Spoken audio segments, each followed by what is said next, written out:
Hello, my name is Yuval and I've been creating the plugin or extension for Visual Studio Code that connects to DayZ and lets you debug it just like Workbench would.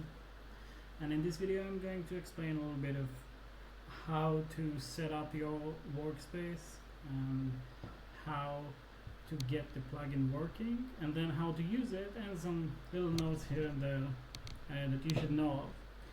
So first of all, let's talk about setup. Basically, the way you can connect to the game while running it, your mod and patching it live and whatever, is you have in your DayZ folder the DayZ Debug binary, and when you run it in client mode, not in server mode, it will connect to the VSCode extension. So this is the first thing to keep in mind, that you're running the Debug binary and not a regular DayZ binary. That's the first thing. Second thing is one of the core features of the extension, the recompile on host. Lets you recompile your plugin code without restarting the game. Requires you to set up Symlinks to your mod from the game installation directory. And I'm going to show you how to do it, but it's also in the Wikipedia for modding DayZ. So basically we have, let me run it for a second. We have this folder here, and I have a Symlink named Y, which is my mod directory, and it points to py, and you need this Symlink or else it won't work.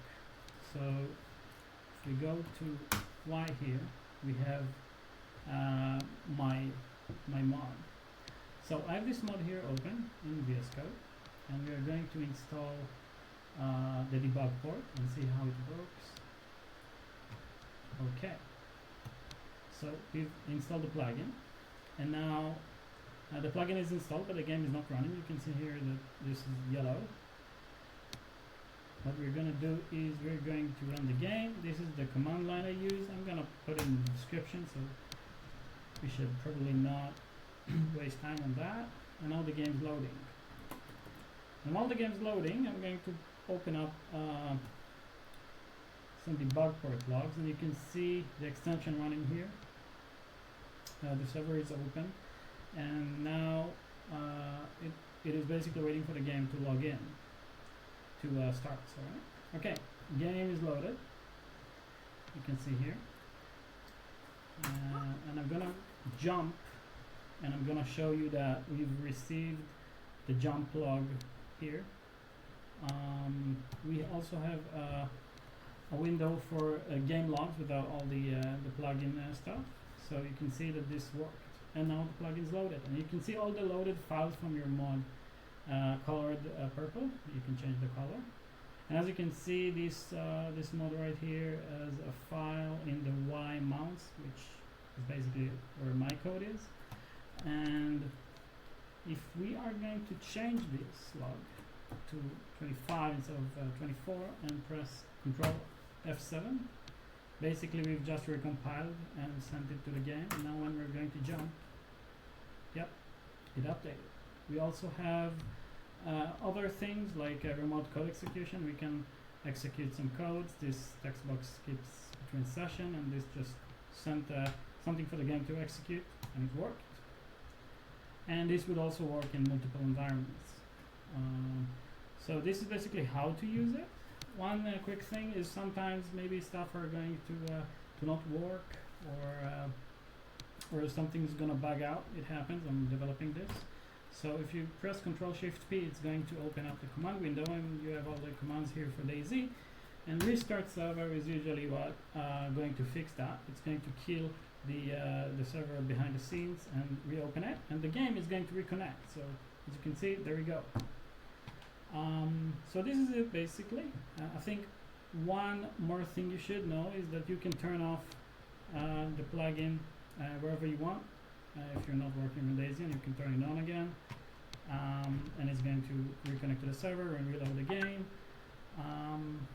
And yeah, one last thing is that there's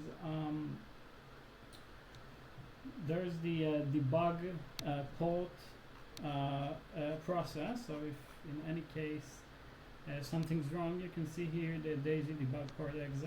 This is the server, this is the debug port server. And how this works is that you have basically your game clients and your VSCode windows, and then there is this process which just communicates between everything, lets everything know what's up, the game side and the VSCode side. So this is the process here that you can see, and you can kill it if it makes you any problems. I'm just going to kill it right now, and you're going to see here that WebSocket just disconnected, and it cannot connect to the server. Yep, basically you just restart, and it's going to connect again. There we go. It's connected, and the game is loaded back. You can also right-click here if you want to recompile a file that's not currently open. And that's it. I think that's pretty much it. Thank you for watching.